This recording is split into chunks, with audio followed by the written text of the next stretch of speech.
Troy Dannen dishes on several issues, including grass at Memorial Stadium. Could it be? That's next.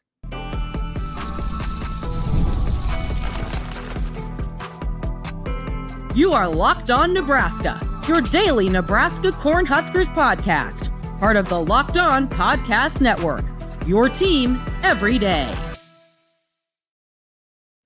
Thank you for making Locked On Nebraska your first listen every day. We are free and available wherever you get podcasts and on YouTube. Part of the Locked On Podcast Network, your team every day. And today's episode is brought to you by FanDuel. Make every moment more. As the playoffs wind down, the sports stop sporting like we want them to, but this summer FanDuel is hooking up all customers with a boost or a bonus, and that's daily. Yes, there's something for everyone. Every day, all summer long. Visit FanDuel.com to get started. All right, welcome. Happy Friday. Connor Happer, Mitch Sherman with you on the Locked On Nebraska podcast. I was just checking. We are getting close to 60 episodes. I was told that there will be some sort of a parade and celebration when we get to 60, so look forward to that. Hey, I ran into a guy at Lowe's that I had never seen before who told me he loved watching me on YouTube this morning or Thursday morning. So was happy to we're making progress, Connor. Like it just quickly in a good way, in a bad way. Like he liked watching. He likes like I love it. I love the videos. Keep them coming. Okay, good. All right, we're on it. We'll keep them coming. That's for sure. Mitch, you had a chance to sit down with Troy Dannen, Nebraska's athletic director, on Thursday. Hit a variety of topics. We'll cover those throughout the show for a story that's going to come out on The Athletic this morning here, so you can go check that out, as you should. I was told that he has a couch and recliners that are custom embroidered. A lot of talk about chairs on this show, which I appreciate. That's a really good lane for us. But outside of that, there was a few big topics hit there at Memorial Stadium with AD Dannen. Yeah, brand new furniture in the athletic director's office, and I was overjoyed to get to sit in it. Dannen is just back from some travels. He closed on 3 different houses, two sales, and 1 purchase within the last few days. So sold a house in New Orleans, sold a house in Seattle, bought a house in Lincoln. So the Dannens are officially Lincoln residents. They're here. He's done traveling for the summer and ready to go. It's football season.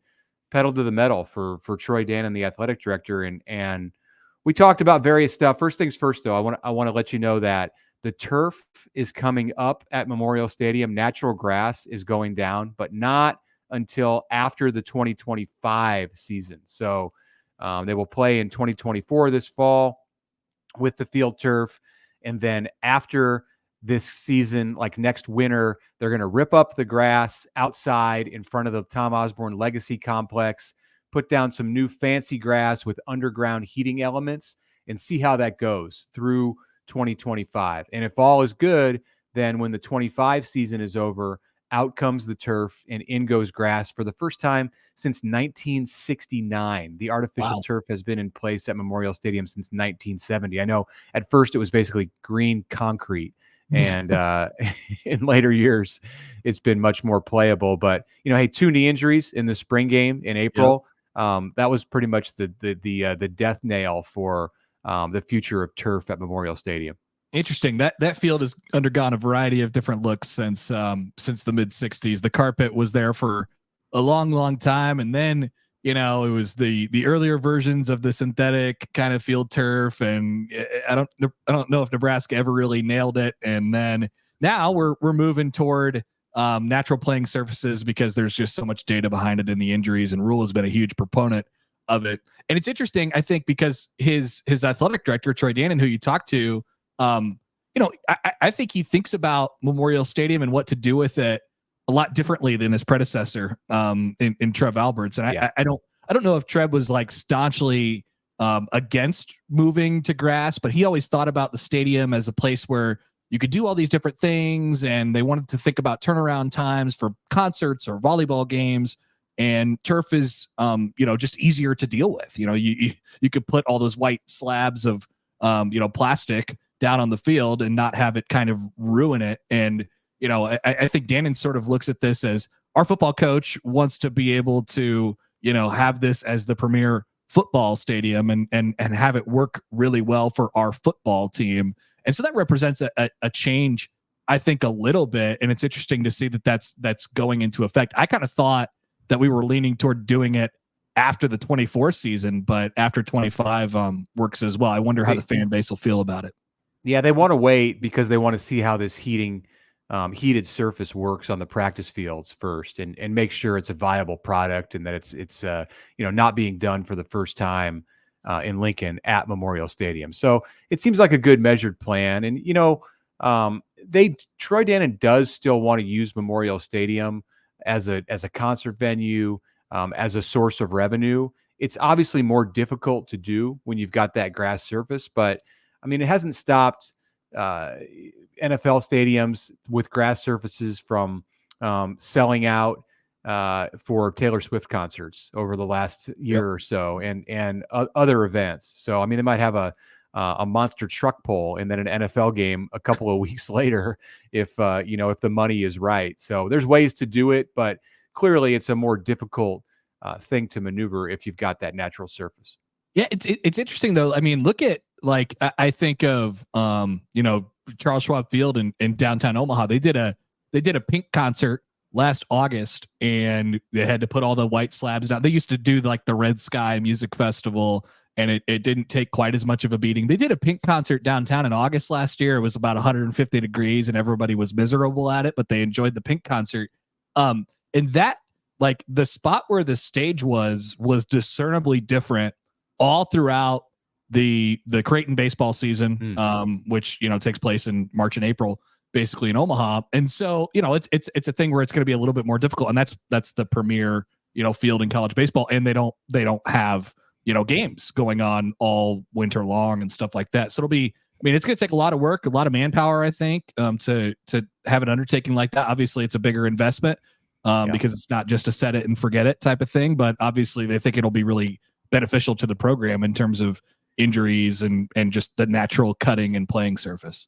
Yeah. And also there's going to be some configuration changes to the stadium or the playing field, because Nebraska's moving this year over to the west sideline. The home sideline will be the west sideline down below the press box for strategic purposes, for sunlight purposes. I believe it was Jim Harbaugh who mentioned to the Nebraska coaches after the Wolverines' last visit to Lincoln that it was 30 degrees warmer on a cold day on the visitor sideline than it was on the home sideline. And, that's not music to the ears of the administration and the coaching staff when they've got to go back out the next week in November or late October and stand there on the east side. So this is previously announced. They're moving over to the west side. Well, the west side has less space because there's a fence there. And these are things that Nebraska is going to work through, whether it's now, most likely they'll try to do something with that space, maybe put up a new fence at some point before they get the grass down. But then when the playing surface gets completely ripped up and they go all new with that ground level of the stadium, it'll be much easier to configure the field the way that they want it configured. So a lot that's going to be going on, not as much as Trev Alberts had mapped out before he left Lincoln, but still there's the east and west chairbacks that are going to be going in maybe around that same time as the grass surface. And that's yet another point. Dannen doesn't want to do that. He doesn't want to put the grass down first and then have a bunch of heavy equipment coming into the stadium to facilitate the changes on the east and the west side. So they can do it all at once in a couple of years. That definitely makes sense. I'm curious. I wonder how, and people can kind of comment on this and tell us how you feel about it in the YouTube chat or wherever on Twitter. I mean, this is the type of thing I've talked about this because it's been kind of teased out there before, and now it's it's on the record from Dannen that they're moving over to a grass surface, so it's happening, at least according to plan. This is the sort of thing that I think the fan base would have been like really fired up about and has big time opinions on maybe 10 years ago. I don't feel that anymore for whatever reason. That sort of intensity feels to be a little bit more dull with something like this. The balloons were gone a couple years ago, and that just kind of came and went after after one day of like people, I don't know, like silently protesting or whatever it might have been. I not that it matters a whole lot, but I don't feel there will be like a huge backlash to this because it's in the best interest of the football program, and that's what they're going with. I think there'll be more positive reaction than negative. Some that don't want to do away with any kind of tradition. We talked about the tunnel walk a few weeks ago and how I think it needs to be remade. But I believe that people will welcome this and that they'll be happy because this is what the head coach wants and they want to limit injuries. And how much have you seen injuries over the past several years impact Nebraska football, including here in 2024. So, we didn't plan to spend the whole week or the whole first segment talking about grass in Memorial Stadium, but I think that's just the way it is. Like, I think that's what people are going to take away. A small piece of this article, this interview with Dannen that's out today, Friday, on The Athletic. When we come back, we'll get into some of the actual issues in the sport of college football that I talked about with him on Thursday, including the ever-present promise of roster limits in the sport of college football. So that's next. Stay with us. We'll be back after the break.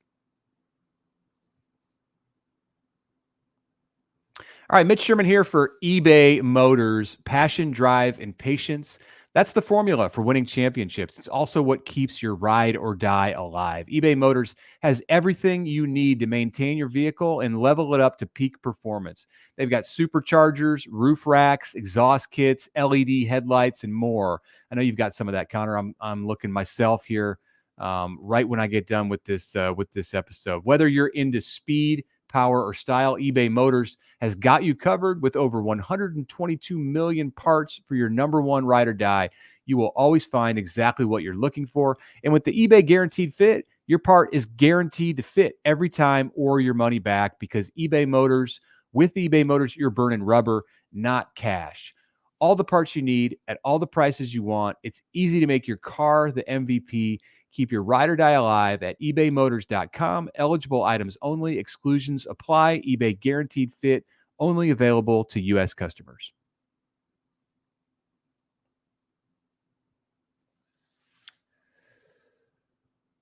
Okay, back here on a Friday, last episode of the week before we get a little closer to mid-July. And then mid-July makes us even closer to Big Ten Media Days. So that's coming up right around the corner.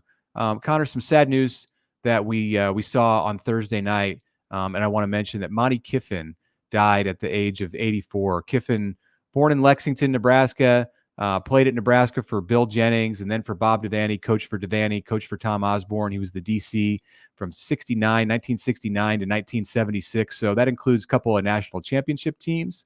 Coached the likes of Rich Glover, who was a monster in the middle of the Nebraska defensive line, then went on to coach 8 NFL organizations, including a 13-year run as the defensive coordinator for the Tampa Bay Bucks, and that Tampa 2 defense was ultra successful in just redefining defensive football for a generation of NFL players. Also coached at Tennessee, USC, and Ole Miss with his sons, Lane, the famous coach of the Ole Miss Rebels, and Chris Kiffin, who was most recently with the Houston Texans. So I know some of the Kiffin family. They're great people.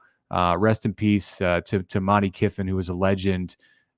Even in his late years, was just obsessed with watching football, film, practice sessions, whatever he could get his hands on, eyes on.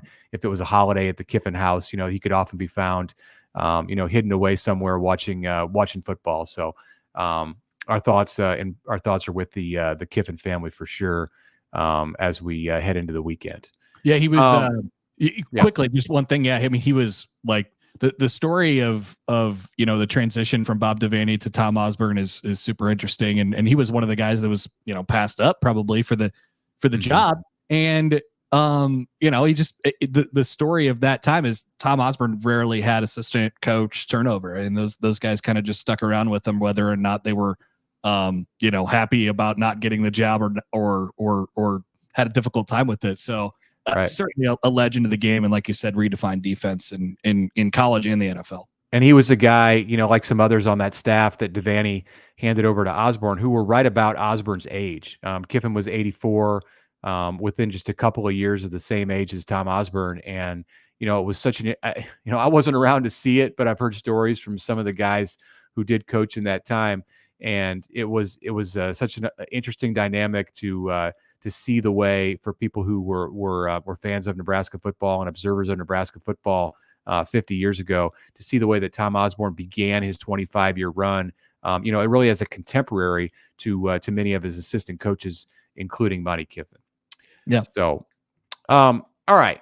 Back to the conversation with Troy Dannen. We're halfway through the show, and we'll get to the meat of what Dannen had to say in my sit down with him on Thursday. So I went into the interview thinking about the importance of talking with him on roster limits in college football, which we all know are coming, and then also unlimited staff size, which is here. You can take analysts and you can make them essentially full-time coaches. They can do everything that a full-time coach can do, except go on the road and recruit. So, what Dannen said was, it really just codified, not sure on the pronunciation there, what has already been happening in college football. It's that these coaches have been heavily involved, and now they can do it, and they can get paid like it. And schools like Nebraska have the money to pay them like it. I added up Nebraska's staff, hadn't done this in a while.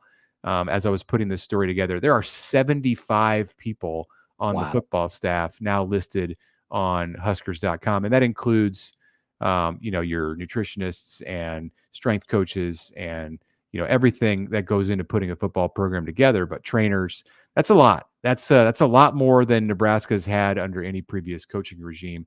And, 6 or 7 analysts and quality control coaches.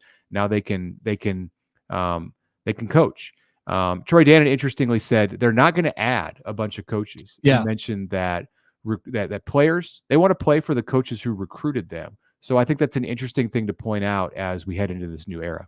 Yeah, he also mentioned, one of the things that you're going to see probably around college football is basically, with unlimited assistance, teams, schools will create entire recruiting, they have recruiting departments, but like people who kind of just exclusively do that part of it to take the burden off of the full-time assistant coaches and have a little bit more kind of an NFL style where you feed them into the program and then they're coached by the people who actually coach. That's not Nebraska. That's not going to be Nebraska's approach. I like that plan. Yeah. I like that Nebraska has an approach. I like that. Like these changes are coming and they have to be, kind of nimble with all this stuff. But they could see things a little bit before they happen, and Rule, like, he's never been really shy about expressing his opinion on kind of what they're going to do. He has a really, really good sense of how they want to build the program, what shape they want the program to kind of look like. And so their approach, whatever it might be, and this is it, like they're going to, when they get assistants, they'll kind of graduate, move on to bigger jobs, take DC jobs, and they'll kind of move people through the program that way and build them up from the bottom. So maybe they start in the lower staff area and then become full-time assistants. I like that. I like that Nebraska has an idea of kind of what to do with this. It's part of the reason why Nebraska was in a good place from an NIL position right away. They had a really good idea of what they were going to do. They had infrastructure kind of built in. So there's some really good forward thinking, I think, on that staff and in the football department that should benefit them in this time where things are changing. Yeah, and an issue that goes along with staff size is roster size, because it doesn't make a whole lot of sense to greatly increase your staff, your coaching staff, if your roster is getting smaller. Some schools might attempt to do it, but these two things are related. And this is coming as a part of the House settlement that is now in the works. We've gotten past the point of creating a settlement. Now the terms need to be ironed out, and we're going to see roster limits. Now, I thought going into this conversation with Troy that his mindset was going to be a little bit more, urgent as it related to this matter, because we've heard Matt Rule talk about this, and we've heard Matt Rule talk about the importance of keeping walk-ons a part of the fabric of college football. If they were to go to 85, which I don't think is going to happen, and say, hey, you're capped at 85, I think that would set off a lot of alarms in the Nebraska football chain of command. But, Dannen's taking a very measured approach to this. He is not he's not up in arms about the fact that they're going to be limiting roster size. And he pointed out to me, he goes, we already have a roster limit. It's 120 when preseason camp opens. And that's correct. Now they can add to that when school's back in session, and Nebraska's roster on September 1st will probably be closer to 150.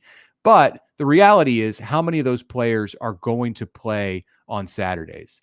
You can only take 75 on the road in Big Ten games. So I understand where he's coming from, and it's a little bit different than the reaction I expected to get from an athletic director of a program that has just about the largest roster, if not the largest roster in the Power Five. It kind of runs in tandem with the staff thing that we just talked about there. You have to figure out what you're going to do with the limits and what you have. And I think Dannen's approach has been to kind of listen to Matt Rule and say, all right, well, what do you need? How do you want to do this? If we're cut down to this many, then what's that going to look like? And so that's good. I mean, you have an AD and a coach who definitely kind of work in tandem, work hand in hand. So no doubt Matt Rule has a really good idea of what to do. He's been really adamant that the walk-on program is important to a place like Nebraska. He was a walk-on himself.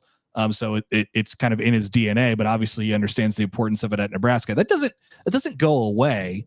I think they're pretty fortunate to not have it cut all the way down to some of the numbers that were being thrown out there early. It's certainly a thing that Nebraska has been used to for a long, long time, having 100, 120, 130, 150 players on their roster. And it doesn't sound like it's going to be all that different going forward, which is a huge thing for them.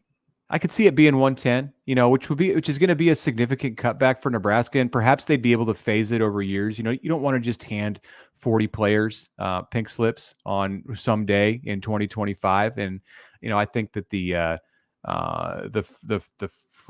framework of the settlement is going to be understanding of that. One quote to share from Dannen about this subject. He said, to think that your program is going to be better because you're hoarding talent between 85 and 120. If the transfer portal has shown anything, it's shown that kids are going to go someplace where they have a chance to play. So, that's just being real. And I think sometimes there's a mindset at Nebraska and at other programs that have big rosters that, you're going to get contributions from all up and down your roster, 1 through 150. And, that walk-on who's 130th or 120th on the roster today, he could be a starter next year. And that does hold some water. But I don't know if it's what you build your program around. And it seems that Dannen's taking, he's somewhat of an outsider. And I think his coming from Washington and Tulane before that, and I think as long as he mixes in the perspective that he can gain from Matt Rule, who's only been at Nebraska for 18 months, and others who have been at Nebraska longer with his own perspective, which is just steeped in college football expertise, then they're going to be in a good place with this. We'll take a quick time out here. We'll come back and a few things to wrap up on the other side here on the Locked On Nebraska podcast. But first, if you're watching Fox Sports or ESPN on your TV all day and you have to turn down the volume with all the shouting, make the switch to Locked On Sports Today, a free 24/7 sports streaming channel program for you every day to bring you the biggest stories without all the screaming. Locked On Sports Today delivers can't-miss analysis, opinions, and news streaming 24/7 on YouTube or on the free Amazon Fire TV channels app. That's part of the Locked On Podcast Network, your team every day. All right, it's Happer here for the FanDuel Sportsbook, and as you know, we're sports fans outside of just being around Nebraska athletics, and so there's baseball right now. Our Royals are in Boston for a 3-game series this weekend before the All-Star break. The sports have definitely slowed down a little bit, but the FanDuel Sportsbook is here for you. All you have to do is open the app, dream up any bets anytime you're in the mood, home run hitters or first inning, no runs, whatever you might want to do in baseball, it's there for you. And guess what? FanDuel is hooking up all customers with a booster bonus every single day. That's right. There's something for everyone every day, all summer long, even when the sports aren't sportsing the way we want them to. So head over to FanDuel.com/locked on and start making the most out of your summer. That is with our friends from FanDuel, official sports betting partner of Major League Baseball.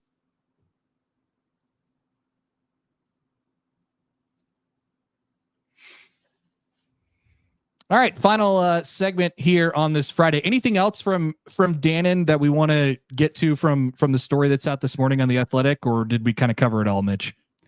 Yeah, I think we covered most of the important stuff. I'm good. I'm good to move on. You want to talk about Big Ten Media Days? Nebraska made an announcement that we have been awaiting on Thursday. Who's going to Big Ten Media Days in 2 weeks? So I think we almost predicted this. I mean, was that on the air? Did we talk about that during the podcast, or was that maybe we didn't? But I think it may have been.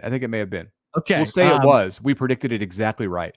So we said that Isaac Gifford was pretty much a lock. He's in there. One of Ty Robinson or Nash Hutmaker. It's Ty Robinson. And then, we said an offensive lineman. You could pick any one of them, and Ben Scott might be the leading candidate. And guess what? It was Ben Scott. Good representatives for Nebraska at media days. I was looking at all the participants from all of the 18 teams in the Big Ten. So there's 5 quarterbacks that are going to go to this event, which is a tradition of the Big Ten Conference. They don't really bring their stars, their biggest stars to this. Yeah. And Nebraska was obviously never going to bring Dylan Raiola. So 5 quarterbacks, and 3 out of the 5 are from the new West Coast schools. They have to learn. They haven't learned the ways of the Big Ten. There's a Dylan Gabriel's going to be there, so he may be certainly one of the biggest stars at the event in Indy. No doubt about it. But the Nebraska contingent is good, and all those guys are really interesting people to talk to. I think Gifford, with his kind of lineage and him being around the program during this time and his love for the program is a super interesting guy to talk to and comment on kind of what he's been through. And Ty obviously sticking around and not taking a shot at the NFL. Like there's a reason why for that. So I'm sure they'll dive into all that in a couple weeks here. Yeah, I'm looking forward to getting there. I'm going to be out and about over the next several days, so we'll have some shows. Well, I'll be here early in the week, so normal background here in my basement bar, but then maybe something else, some other scenery before we get to Indy, and then hopefully can figure out a way to fire this thing up from the dome in Indy, and nice. I can beam back some video around the time of Big Ten Media Days. Did you hear at Big 12 Media Days this week? We've already spent some time this week talking about Mike Gundy and his interesting comments from the first day of Big 12 Media Days. So Colorado's in the Big 12 now, and Deion Sanders made a remark that was noticed. And I did not see all of the coverage of Coach Prime from Las Vegas this week, but this one jumped out. He said, "I'm judged on a different scale. My wins are totally different than your wins." Now, I don't know if if he's talking to the reporter who asked the question, or if this was directed at other coaches around the country. But if Colorado were to win in Lincoln, or to win against North Dakota State in week 1, is that different than what do you think he's getting at here? Is that different than Matt Rule beating Colorado if that were so to happen? I think there's Colorado, the way that they speak, that they sort of live in their own bubble, right? It's really interesting to hear from their perspective, because it does not seem to be everybody else's perspective on what's going on and how it's going. From what they put together, I think it'll be a improved team. They certainly address their offensive line issues, and we'll see how it kind of works out for them this year. He also mentioned that it was he was mad. He was jokingly mad at his athletic director for putting North Dakota State in that first game, which is obviously a tough game. So there was actually a lot of compliments from North Dakota State. Yeah, a lot of parallels to just the things that you heard from Scott Frost over the last couple of years at Nebraska, which I don't know. You could read into that if you want to, but they definitely live in their own world out there. So we'll see what the first year back in the Big 12 is like for them. He was upset about the ratings that Shedeur Sanders and Travis Hunter received in the EA Sports College Football 25 game. I believe he felt that they probably should have been the number 1 and 2 players in the country, which, hey, maybe by November, everyone will agree with Deion Sanders on that. But Yeah, it's whatever he says. So I kind of understand where he's coming from when he says my wins are totally different than your wins. It's really just like my words and what I say and what I do is going to be judged totally different than if you were to do the same thing. Now, a lot of people wouldn't do the same thing. They wouldn't wear sunglasses inside, but he he is judged on a different scale because he is different than everyone else. And that's why we're so fascinated with him. And I'm glad that for another year, we get to spend at least a few weeks early in the season being intensely interested in what he's doing. And that includes really all of the preseason because there's a big game coming up on September 7th. I'm glad talking season is back. I mean, you got the Big 12 this week. You had the little cocktail party that the Pac-12 threw upstairs the ballroom. Oh, which I saw that at the Bellagio. Yeah. Incredible. Open bar. I believe the SEC will have its probably 7-day event starting next week, and then it'll be the Big Ten's turn the week after, and then camp will be here. So yeah, the offseason gets shorter and shorter every day. So this is pretty exciting. How awkward must that have been to be a Beaver or a Cougar in Las Vegas and walk past some of your former conference mates like, oh, Utah is headed over to Big 12 Media Days, or, oh, man, Colorado, whatever. But what room are you guys in? We're in room B12. We want you to come on up and have a free drink on us. The Pac-12. The commissioner said, she said, we're gonna have a drink because we're the Pac-12 and we deserve to drink. Something I'm paraphrasing, but she was like, "We're gonna have a drink because we deserve to drink." They could hold their media days in like a lobby coffee shop, but all right. That's enough about the Big 12 and the Pac-12. We'll get back to the Big 10 next week. If you would like to follow us on Twitter, you can find us at Locked On NEB. You can also find our email, lockedonneb@gmail.com. Send us a message, a suggestion, whatever it might be. Be sure to listen to the show on all of the podcast listening platforms. Watch us on YouTube if you're not already doing that. Thank you for being with us for another week. To finish here, want to mention that Locked On has launched the first ever national 24/7 sports streaming channel on YouTube, and it's now available on Amazon Fire TV in the free Fire TV channels app. Locked On Sports Today is here for you 24/7, covering the top sports stories of the day with local experts of Locked On, plus our national shows that cover every league. Find Locked On Sports Today now available on the free Fire TV channels app.